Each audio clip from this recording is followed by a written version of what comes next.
सभी को नमस्कार। आज से हम लोग बीपीएससी के 69वीं एकीकृत संयुक्त प्रतियोगिता प्रारंभिक परीक्षा के पूर्वावलोकन का हम लोग प्रश्न पत्र सॉल्व करेंगे। देखेंगे कौन कौन से बीपीएससी में क्वेश्चन पूछे गए हैं, कब कब पूछे गए हैं।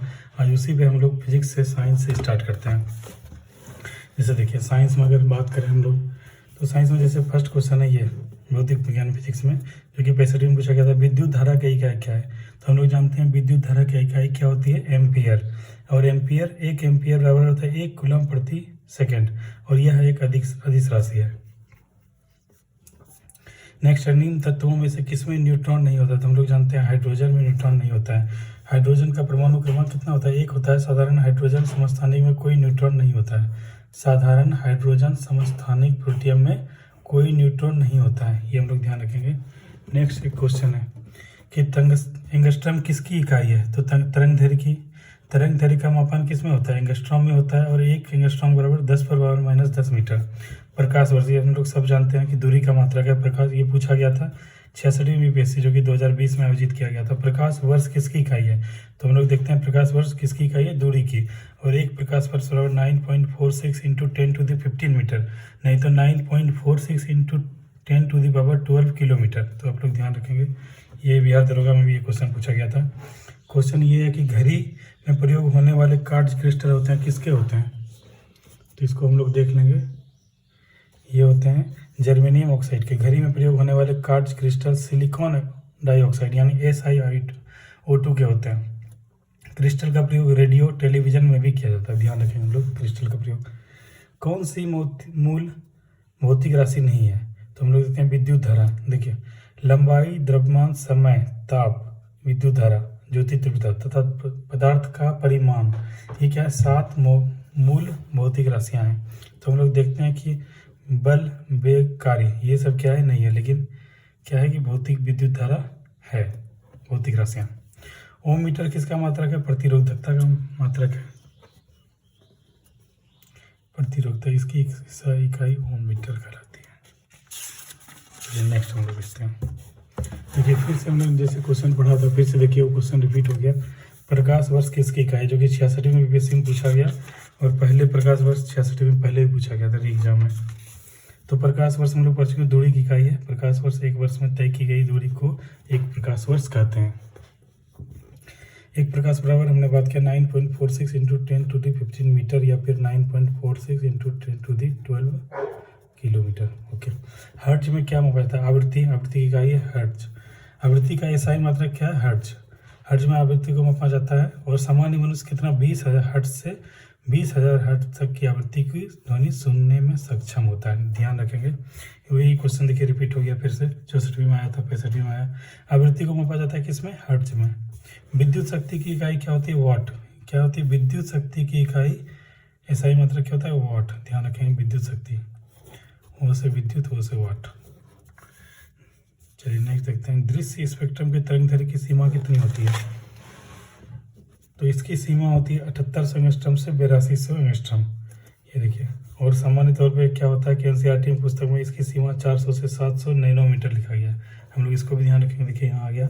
सौर विकिरण निम्न में से किस प्रश्न में लिखा है? 400 से 700 mm, और ये 53वीं से 55वीं में पूछा गया था।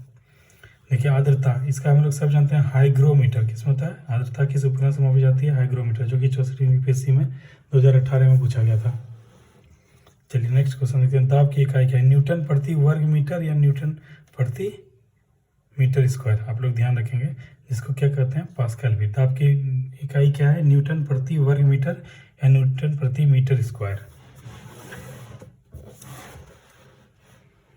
चलिए नेक्स्ट हम लोग दाब का मात्रक क्या होता है?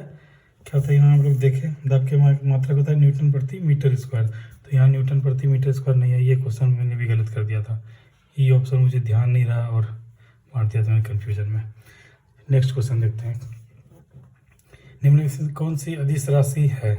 तो दाब क्या है? अदिश राशि है, जिसमें कि दिशा और परिणाम दोनों होता है, वो होता है अदिश राशि। सॉरी, दिशा और परिणाम जिसमें होता है वो होता है सदिश राशि, जिसमें केवल परिमाण होता है वह होता है अदिश राशि। तो हम लोग ध्यान रखेंगे।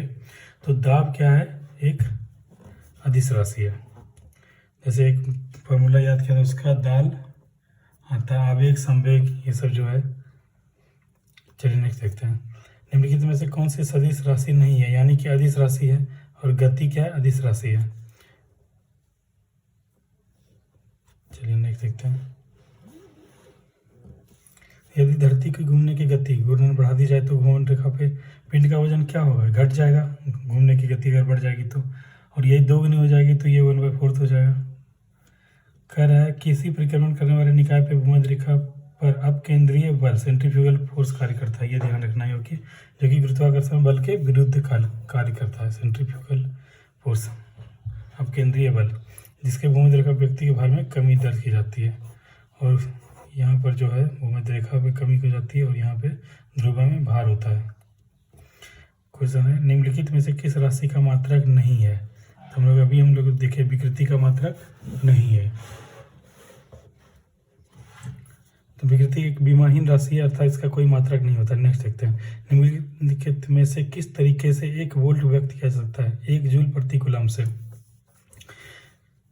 नेक्स्ट देखते हैं। ये पूछा गया था CDPO में 2005 में। 65वीं जो री एग्जाम फिर से हुआ था। एक वस्तु का भार पृथ्वी की सतह पर मापने पर 100 न्यूटन आता है, इसका भार चंद्रमा पर सतह पर मापने में क्या कई बार आ चुका है, 16.7 न्यूटन। ये देखिए पृथ्वी पर भार क्या 1/6 होता है, ये ध्यान रखिए। SI में भी आया था इस बार, मध्य निषेध द्रोगा में।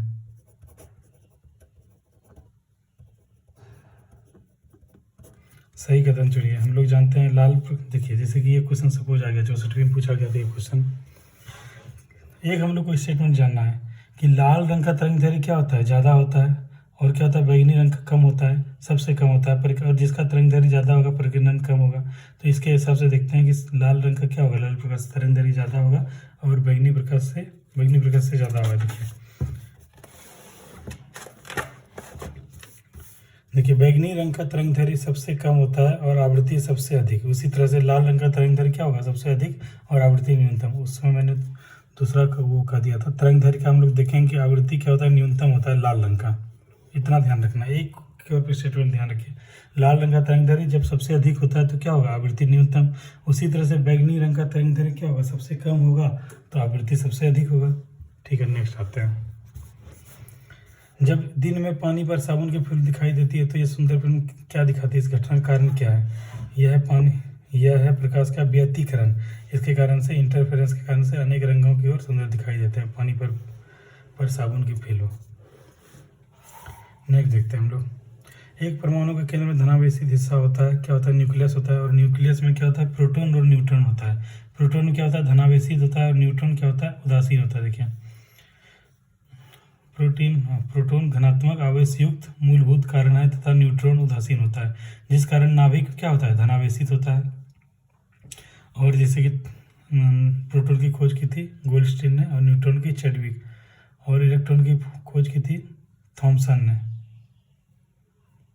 चलिए नेक्स्ट देखते हैं। एक ठोस से सीधे गैस में परिवर्तन क्या कहते हैं, ऊर्ध्वपतन कहलाता है। ऊर्ध्वपतन वह प्रक्रिया है जिसके द्वारा ठोस पदार्थ द्रव में परिवर्तित हुए बिना ही सीधे गैसीय अवस्था में परिवर्तित हो जाते हैं। चलिए नेक्स्ट क्वेश्चन लोग देखते हैं। वह ताप बिंदु जिस पर ठोस द्रव्य और गैसीय अवस्था एक साथ रह सकती है, त्रिक बिंदु। वह ताप बिंदु जिस पर ठोस द्रव्य और गैसीय अवस्था एक साथ रह सकती क्या कहलाती है, त्रिक बिंदु या फिर ट्रिपल पॉइंट। ये आप लोग को ध्यान रखना है। और जल क्या है, एक त्रिक बिंदु है जिस पर द्रव, जल, ठोस और बर्फ और जलवाष्प एक साथ पाए जाते हैं। कॉस्मिक किरण क्या होते हैं, आवेशित होते हैं। हम लोग सब लोग जानते हैं कॉस्मिक किरणें क्या होती हैं, आवेशित। कॉस्मिक किरणें विद्युत चुंबकीय स्पेक्ट्रम का भाग नहीं होती हैं। ये उच्च ऊर्जा को आवेशित करना है जो अंतरिक्ष में लगभग प्रकाश की गति से गमन करता है। देखिए ये पूछा गया था 2G में। जी क्या होता है, 53वीं विवरणा 2011 में। तो जी का मतलब होता है जेनरेशन, यानी पीढ़ी। रडार के आविष्कारक कौन है, रॉबर्ट वाटसन। तो आज हम लोग 30 क्वेश्चन का सीरीज करते हैं। आगे देखते हैं ये कितना क्वेश्चन है। ये तकरीबन